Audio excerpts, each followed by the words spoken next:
आप तशरीफ रखे मेहरबानी करके।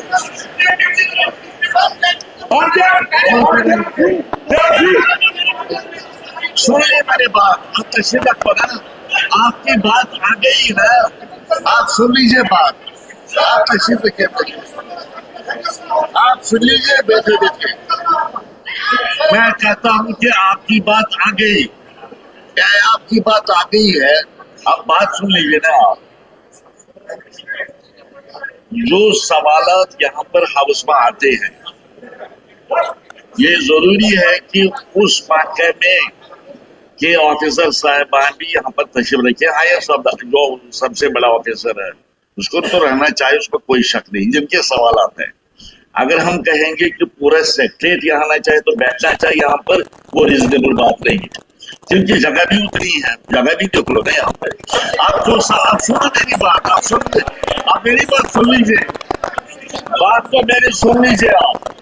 इसलिए इंश्योर करना चाहिए चीफ मिनिस्टर साहब को कि जिनके सवालात आए हैं, जिस महकमे के सवालात, उनको रहना चाहिए यहाँ पर और नोट लेना चाहिए यहाँ पर। जो आपके जज्बात हैं, आपकी क्वेरीज हैं, उन क्वेरीज को नोट करके उनका इजाला करना चाहिए। ये तो हकीकत है वीडियो, नो प्रॉब्लम। मगर सारा सेक्रेटरी कहूंगा कि यहाँ पर बैठे, वो रीजनेबल नहीं है, दैट इज नॉट।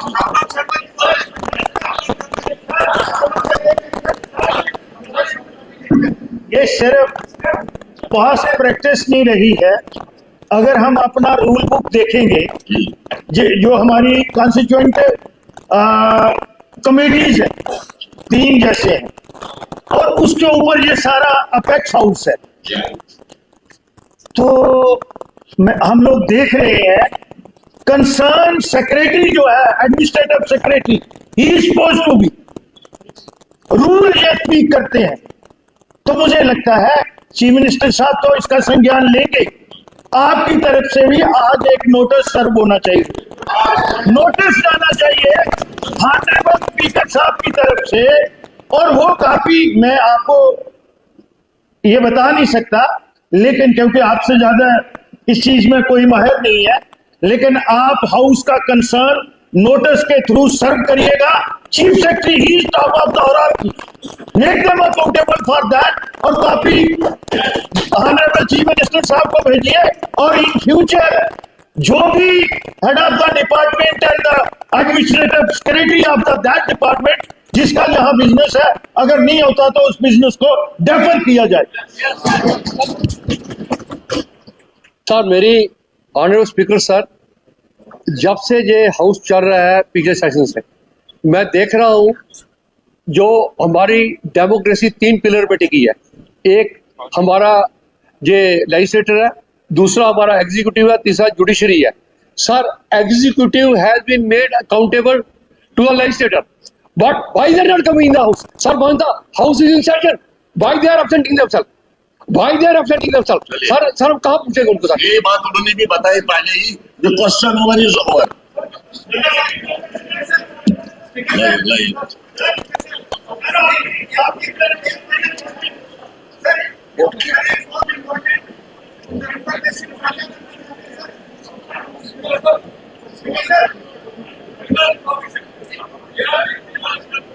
सरकार से रहेगी जनाब चीफ मिनिस्टर साहब की मुदाखलत से ईरान में जो जम्मू कश्मीर के बच्चे हैं उनको अजरबैजान लिया गया है, लेकिन वो पिछले 1 महीने से अजरबैजान में सैर बच्चे बचे हुए हैं। उनकी 2 बार टिकटें कैंसिल हो गई हैं, उनके वालिदैन के पास अब पैसे नहीं है। मेरी गुजारिश रहेगी चीफ मिनिस्टर साहब से, वो फॉरेन अफेयर मिनिस्टर के साथ ये बात करें ताकि वो बच्चे घर आए। हाँ शबीर साहब, मैं आऊंगा, आपकी तरफ आऊंगा। आप बैठे इम्पोर्टेंट, आपका इम्पोर्टेंट ही होता है। आप तशरीफ रखिए, आपको टाइम दूंगा। हाँ शबीर साहब। सर, मैंने ये आपसे गुजारिश की कि ये जो स्पोर्ट्स का मामला है, जो स्पोर्ट्स की मिनिस्ट्री है, ये सबसे बड़ी अहम मिनिस्ट्री है जम्मू कश्मीर के लिए इस वक्त। इसमें भी अगर हम सब जो कंसर्न एमएलएज है उनकी बात नहीं सुनेंगे, पैसा आता है, बहुत पैसा आता है स्पोर्ट्स के लिए, लोगों को दिखाया जाता है, लेकिन जब हम ऑन ग्राउंड की बात करते हैं, जहां ये दिखाते हैं 4 करोड़ 5 करोड़ 6 करोड़, नीचे ऑन ग्राउंड वो होता नहीं है। मेरी आपसे गुजारिश है कि इसके लिए एक कमेटी बनाए। अगर इन्होंने करोड़ों रुपए 4 साल से 2 साल से खर्च किया है, लेकिन ऑन ग्राउंड है नहीं, बच्चों को इससे कोई फायदा मिलता नहीं है।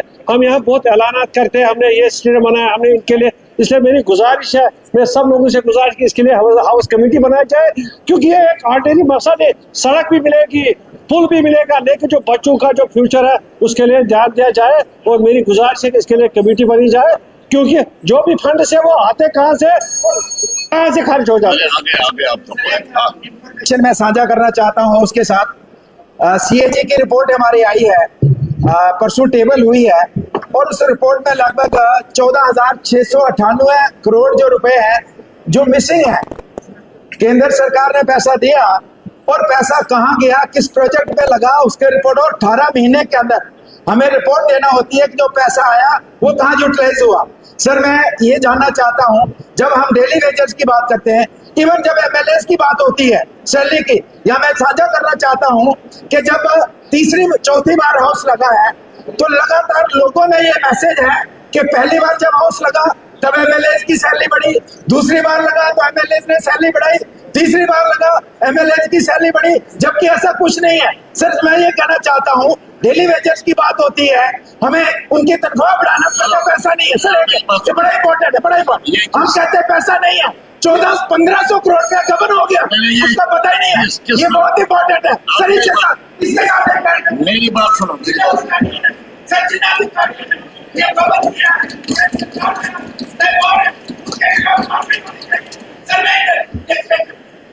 मैंने अब बात सुना ना मेरी, मैं आपसे पूछूंगा ये किस साल की रिपोर्ट है, हमें बताता हूँ, साल मैं बताता हूँ सर। मैं इसके साथ एक चीज साझा करना चाहता हूँ, प्लीज प्लीज सुनिए। जब हम किसी, ये अधिकारी भी इन्वॉल्व है, जब किसी अधिकारी के पास कोई एमएलए जाता है मामला लेके इवन ट्रांसफर का, तो वो ऐसे देखते हैं जैसे कि उनके बैंक अकाउंट में डाका डाल दिया हमने, और अपने ट्रांसफर के लिए हर जगह पिल टू पिलर घूमते हैं।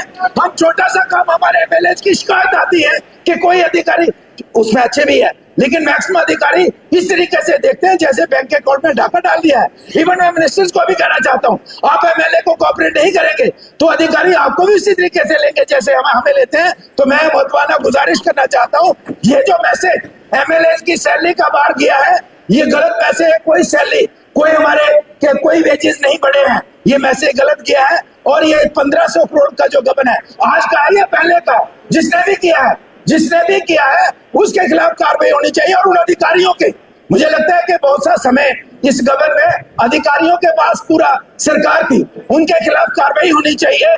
और जो एमएलए का सैलरी का इशू है, इसके ऊपर भी आज चर्चा होनी चाहिए। एक बात, मैं सुनूंगा बात, आपके बात सुनूंगा, एक बात सुनूंगा मैं, सब हाथ खड़े मत करो, बात मेरी सुनो। एक तो जो आपने सीएजी, ये इम्पोर्टेंट इशू है, ऐसा एक इम्पोर्टेंट इशू, मैं सुनूंगा, इधर भी सुनूंगा, हर जगह सुनूंगा। ये जो आपने सीएजी रिपोर्ट की बात जो लाई है, एक बात जहन में रखनी चाहिए, ये फाइनल नहीं होती। इस रिपोर्ट को, हाँ, अभी अब श्यामलाल जी आपके पीएससी के चेयरमैन है ना, या सागर साहब पीयूसी के चेयरमैन थे, अपनी शमीमा जी थी एस्टिमेट्स कमेटी, ये रिपोर्ट उस कमेटी में डिस्कस होते हैं, और जिन डिपार्टमेंट्स के खिलाफ ये चार्ज होता है कि आपने गबन किया या हिसाब नहीं है, उनको सुना जाता है। जब उनको सुना जाता है, उसके बाद एक रिपोर्ट तैयार होती है। अगर सेटिस्फैक्टरी जवाब हो उस डिपार्टमेंट का जिसके खिलाफ चार्ज है, तो इसको ड्रॉप किया जाता है। अब समझे मेरी बात? इसलिए ये जो report I, it's not final, ये भी मैसेज बाहर नहीं जाना चाहिए कि गबन हो गया 1500 करोड़, बस गबन हो गया। ये एक रिपोर्ट है उनकी तरफ से, जिसको जेर बहस लाएगा हमारी कमेटीज में, कमेटीज फैसला करेंगी, और जो कमेटी की रिपोर्ट होती है वो फाइनल होती है, उसमें कोई शक नहीं। कमेटी फिर लिखेगी गवर्नमेंट को, अगर किसी जगह एम्बेजलमेंट हुई हो या कुछ हो, तो कमेटी सरकार को लिखते कि आप इसके खिलाफ कार्रवाई कीजिए। ये तो हकीकत है। एक तो मैं ये क्लियर पे करना चाहता हूँ। दूसरा, आपने ठीक कहा, कोई सैलरी नहीं बढ़ी यहाँ लेजिस्लेटर्स की। जब से मतलब पिछले 1.5 साल से मैंने भी देखा कभी कभी प्रेस में ये बात आई है सैलरी बढ़ गई, सैलरी, कोई सैलरी नहीं बढ़ी। हाँ, एक कमेटी बनाई थी जब यहाँ पर इस मसले को एजिटेट किया गया, चीफ मिनिस्टर साहब ने कहा था एक कमेटी देखेगी इस मामले को और जो भी जायज बात होगी, जायज डिमांड होगी, उसको कंसिडर किया जाएगा। कमेटी की रिपोर्ट आई, वो रिपोर्ट सरकार को हमने भेजी थी। यहाँ पर इस हाउस की कमेटी की रिपोर्ट सरकार को गई, अभी कोई बिल इसके बारे में यहाँ नहीं आया। अगर आएगा तो पूरा प्रेस देखेगा, यहाँ पर इसको छुपाने की कोई बात नहीं है। जब आएगा तब सबको पता चलेगा। लेकिन फिलहाल ये अफवाह गलत है कि किसी की सैलरी, किसी लेजिस्लेटर की सैलरी हमने बढ़ाई, वो सही बात नहीं है। आज उसको क्या हो, हाँ, जरा इसकी बात सुनो। एक साहब है पेशेंट सर, जरा एक मिनट ठहरो ना, एक मिनट ठहरो। हाँ, आप बताओ एसपी साहब, उसका क्या हुआ प्रॉब्लम, क्या है, क्या प्रॉब्लम है? सर मॉर्निंग में सर को जब सर उन्होंने एडजर्नमेंट मोशन पे सर उन्होंने स्टेट किया, सर इज अवर वर्दी चीफ व्हिप सीनियर मेंबर, तो सर क्या हुआ, उसको क्या किया? किसी ने नहीं निकाला उसको। आप सुनो ना, आप लीडर हमारे यहाँ पर है खुशकिस्मती से, और सीनियर हमारे पीसीसी चीफ भी है। निजामुद्दीन साहब ने एक चिट्ठी मुझे लिखी कि बांडीपोरा में सर्जरी डिपार्टमेंट जो है वो बैठ गया है 2 दिन से। कहते 2 दिन से वहां डॉक्टर नहीं है, 2 दिन से। लिहाजा वो कहता था कि हाउस की बिजनेस को एब्जॉर्ब करो, पहले उसको एब्जॉर्ब करो, बिजनेस ही एब्जॉर्ब करो, इस पर डिस्कशन करो। मैंने मिनिस्टर से पूछा, मिनिस्टर साहबा यहाँ पर थी, मैंने कहा मिनिस्टर साहबा इसकी बात सुनो और मुझे बता ये क्या बात है। मिनिस्टर साहबा ने मुझे यहाँ पर कहा, पूरे हाउस में रिकॉर्ड में बात आई है कि वहां 2 दिन पहले डॉक्टर रिटायर हो गया, अब नया में लगाने जा रहे हैं, इतना ही इश्यू है। अच्छा, मैंने नहीं समझा कि ये एडजोर्नमेंट प्रोसेस बन सकती है। हाउस की बिजनेस को एडजोर्न करना कोई आसान काम नहीं है, ये तो एक्सट्रीम स्टेप होता है, एक्सट्रीम। इसलिए उसको मैंने कहा कि मैंने आपकी जो डिमांड है मिनिस्टर तक पहुंचाई है, she will look into it, number 1। बाकी एडजोर्नमेंट मोशन नहीं बनते, मैंने आपकी एडजोर्नमेंट मोशन को रिजेक्ट इतना कहा। ही वॉकड आउट, वो ना उसको हमने बाहर नहीं निकाला, वो खुद वॉकआउट किया। तो आप मुझे बताइए हैप्पी साहब मुझे क्या करना। और हाउस उसके लिए यहाँ पर है, वो आए, सीनियर मेंबर है, वो पार्टिसिपेट करें। हम मैक्सिमम कोशिश करते हैं उसको अकोमोडेट करने की। रोज उसके 1-2 तकरीरें यहाँ होती है, और क्या मैं करूँ आप बताइए। हाँ सर एक सेकेंड सर, असली क्योंकि मैंने आपसे पहले यहाँ गुजारिश की है, जो डॉक्टर हैं वो 2 दिन पहले रिटायर हो गया, लेकिन उसके बाद भी सरकार बैठी नहीं, क्योंकि एक सेंसिटिव इशू है। इसी वक्त जो डॉक्टर मंजूर अहमद लोन है इंचार्ज कंसल्टेंट सर्जरी, उसको वहाँ पे डिप्लॉय किया गया है इमीडिएटली आफ्टर दैट, जब डॉक्टर रिटायर्ड हुआ है। टीएच बांडीपोरा में कल ही deputy director health services Kashmir ने कल ही उसका ऑर्डर निकाला है। मंजूर अहमद लोन जो इंचार्ज कंसल्टेंट सर्जन है, कल ही भेज दिया आपने। हाँ डॉक्टर भी गया है, अब बताइए क्या कर रहे हैं, क्या? सर एक second sir honourable speaker sir एक सेकंड इस इशू को मत ऊपर कीजिए, वक्त जाया हो रहा है। हाँ बताइए। हाँ, Sir, I request let him make the point. I let you make the point. चले कोई बात नहीं। कॉल देखिए अटेंशन सर- है इसकी, आप उठाएं। सर यहाँ हम ना सिर्फ इसलिए आपकी इज्जत करते हैं that you are in that chair, आपका बड़ा लंबा कैरियर है। एक दफा एक ऑनरेबल मेंबर को ये कहना पड़ा कि कहो जो भी कहना है थोड़ा प्यार से कहो। कहा कि नहीं कहा? आपका जो आज रवैया था, मेरा और आपका जाती ताल्लुक अपार्ट, वो दुहाइयों का है। मैं बेअदब नहीं हूं, लेकिन जिस ढंग से आपने निकाला उसका अफसोस रहेगा।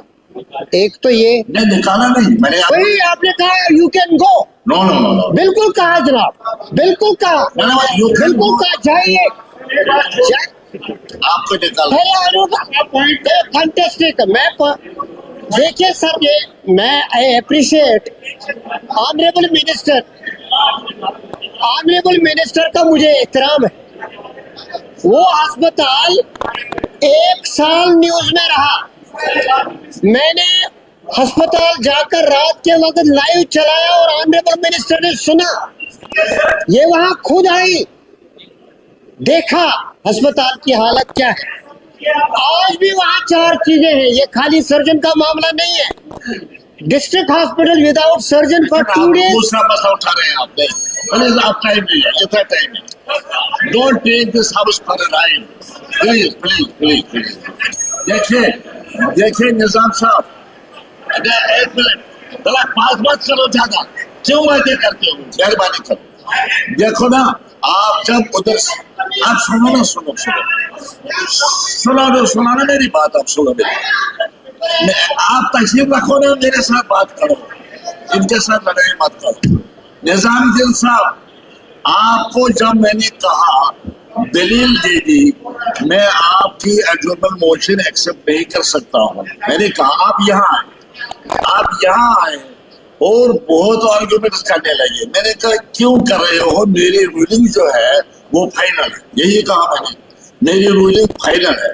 तो आपने कहा मैं जाऊंगा, फिर मैंने कहा मैं क्या कैसे रोक सकता, अगर जाना चाहते हैं तो मैं क्या करूं। मैंने नहीं कहा आप जाओ, मैंने आपको निकाला नहीं यहाँ से।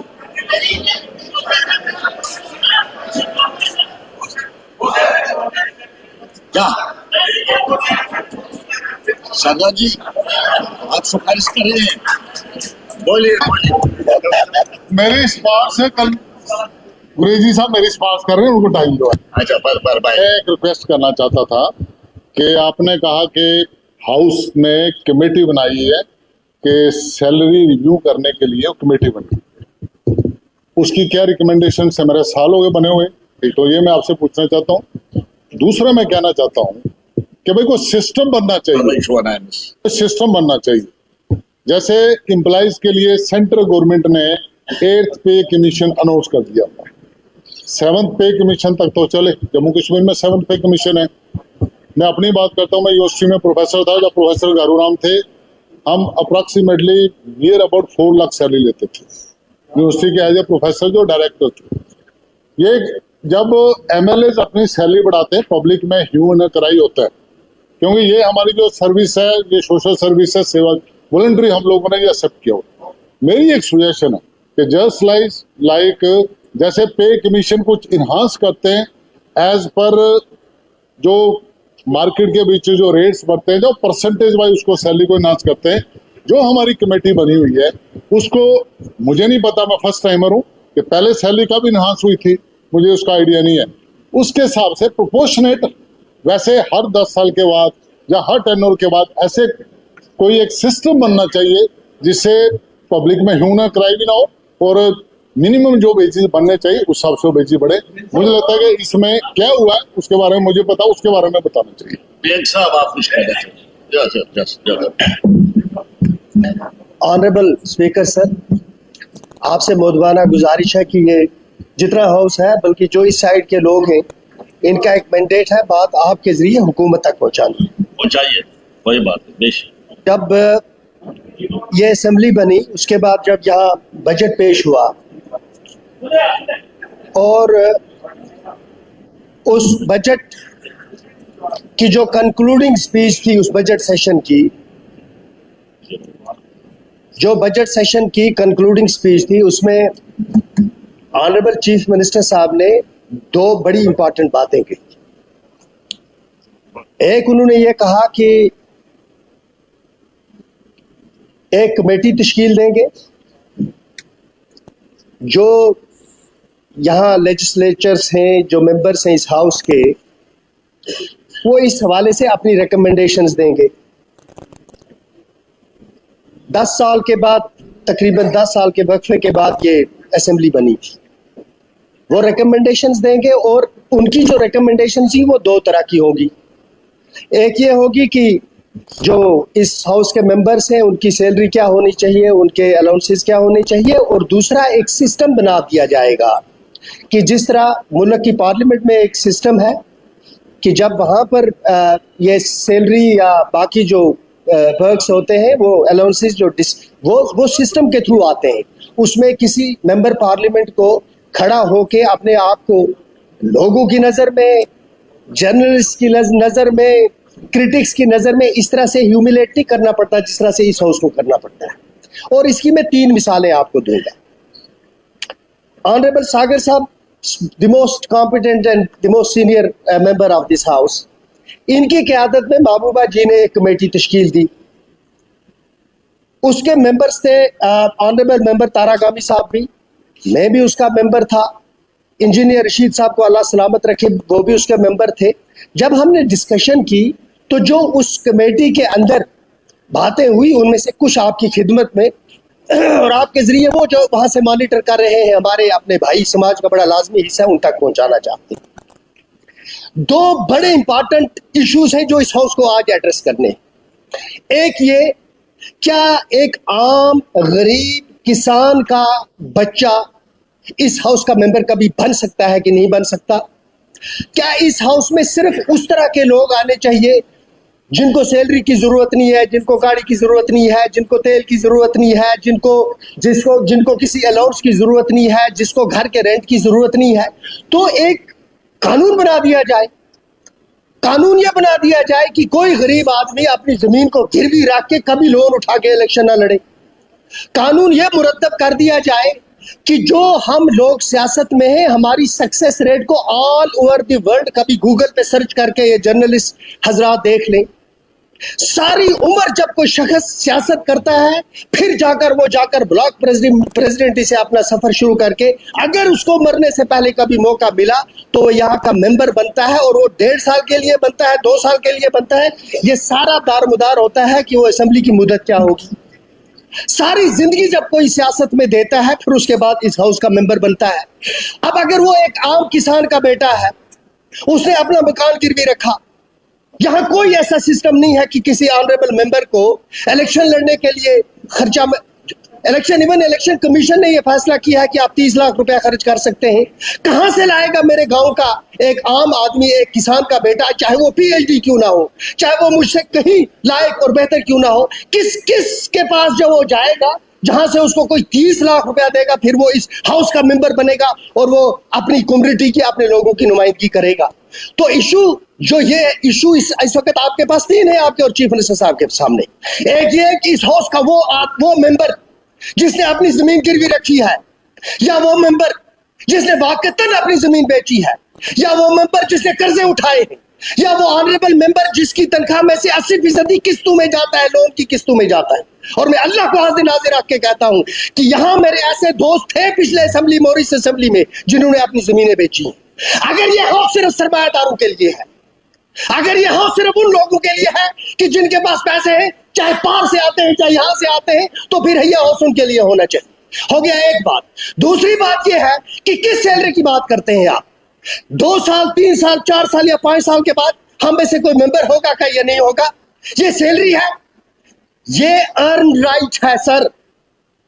ये जो इसको कंफ्यूज किया जाता है कि this is our salary, this is not our salary, we are not employees, this is the earned right of the elected representatives. मेरे घर का खर्चा, मेरे तेल का खर्चा, मेरे अस्पताल का खर्चा, मेरे लोगों का खर्चा, मुझे ये कभी नहीं कहना चाहिए था कि सुबह मैं कसम खा के कहता हूं, और ये सारे ऑनरेबल मेंबर्स एग्री करेंगे, मैं आपको अल्लाह की कसम खा के कहता हूं, कहना नहीं चाहिए था। कई बार मुनासिब नहीं है ये कहना। कई बार जब किसी वर्कर का जूता खो जाता है, अल्लाह की कसम वो अंदर बैठता है जब तक मेरी बीवी या बेटी जाकर उसका जूता नहीं लाते बाजार से। तो ये चीजें हमें भी कहनी चाहिए थी, लेकिन हम तमाशा अपना खुद बनाते हैं। हर ऑनरेबल मेंबर यहाँ खड़ा होकर कहता है मैं सैलरी के लिए नहीं आया हूं। भाई आप सैलरी के लिए नहीं आए हो, आप सरमाएदार होंगे। मुझे मालूम है मुझे महीने का कितना खर्चा है। मेरे पास 2 रास्ते हैं, एक ये है कि मैं रिश्वत खाऊं, अल्लाह ताला मौत की जिंदगी दे, अल्लाह जलील ख्वार करे अगर मैं कभी रिश्वत खाऊं। दूसरा ये है कि जो मेरा अर्न राइट है उसमें यू शुड नॉट कम्प्रोमाइज। उस वक्त सागर साहब जब यहाँ हुए, सागर साहब ने मुझे कहा कि आप ये सामने, इन्होंने कहा आप इनिशिएट कर देना। हमने उस वक्त गवर्नमेंट को तजवीज दी, हमने कहा मैं ब्यूरोक्रेसी के सामने नहीं खड़ा करना इस हाउस को, bureaucrats will not decide our salary. किसी जर्नलिस्ट की हिम्मत है जरा वो चीफ सेक्रेटरी से जाके पूछे आपकी सैलरी और आपके पर्स क्या है, पजामा उतर जाएगा इन लोग का। मुझे माफ कर रहा, लेकिन ये ऑनरेबल मेंबर्स होते हैं जिनको तमाशा बनाया पिछले 6 महीनों से। आप देखें जिसने हमारी सैलरी की वीडियो चलाई, नीचे उनके फॉलोअर्स ने हमारे बारे में क्या कहा। क्यों जलील करते हो आप अपने इस इंस्टीट्यूशन के मेंबर्स को? सुबह हम उठते हैं, शाम तक कभी एक फाइल, कभी दूसरी फाइल, कभी एक दफ्तर, कभी दूसरे दफ्तर, कभी एक मिनिस्टर के दरवाजे में, कभी एक कमिश्नर सेक्रेटरी के दरवाजे भी इसलिए जाते हैं। हम चलते रहते हैं। कहते हैं ना, वो किसी ने कहा जिंदगी तेरे ताकुब में हम इतने चलते हैं कि मर जाते हैं। हम चलते चलते मर जाते हैं और लोग हमारा तमाशा बनाते हैं। This is not about our salary, this is कि एक आम और गरीब यहाँ मेंबर बनना चाहिए कि नहीं बनना चाहिए, और जो उसका अर्न ड्यू राइट है उसको मिलना चाहिए कि नहीं मिलना चाहिए। तो मेरी आपसे गुजारिश है, हमें तमाशा बनाने की जरूरत नहीं है। वापस ले लें जो आप हमको देते भी हैं, वापस ले लें। 20,000 से 30,000 करोड़ रुपया हमारा ब्यूरोक्रेसी पे महीने साल का खर्चा आता है सर, 30,000 करोड़ रुपया। और इनके दफ्तरों में फाइलें जो है, अगर एमएलए उनको फाइलों को ना चलाए तो उनको कीड़ा खा जाएगा, फाइल नहीं मूव होगी। आप देखें एक्सपेंडिचर क्या होता है, आप देखें कैपिटल एक्सपेंडिचर क्या होता है। तो हम सिर्फ हम ये कहते हैं, ये जो हमारे जर्नलिस्ट हजरात हैं, इनके मामलात हैं, हम उनके मामलात यहाँ रेज करते हैं। डेली वेजर से उनके मामलात हैं, हम उनके मामलात के लिए लड़ते हैं। हमारी सैलरी का इशू नहीं है, इसको तमाशा नहीं बनाना चाहिए। उमर साहब को जो भी फैसला करना होगा हमें काबिल कबूल है, लेकिन जो गालियां हमें पड़ी हैं पिछले 1 साल से सैलरी के नाम पर, उसका असाला कौन करेगा? उसका असाला कौन करेगा? This is not about a person, this is about this institution. और मैं इसलिए यहाँ खड़ा नहीं हुआ हूं कि हम लोग सैलरी मांग रहे हैं। हम ये कहते हैं कि अगर कोई अर्न राइट है हमारा dignified manner में, that should be settled, and through a system it should be settled. We should not be treated as beggars. We are not beggars. We run this state.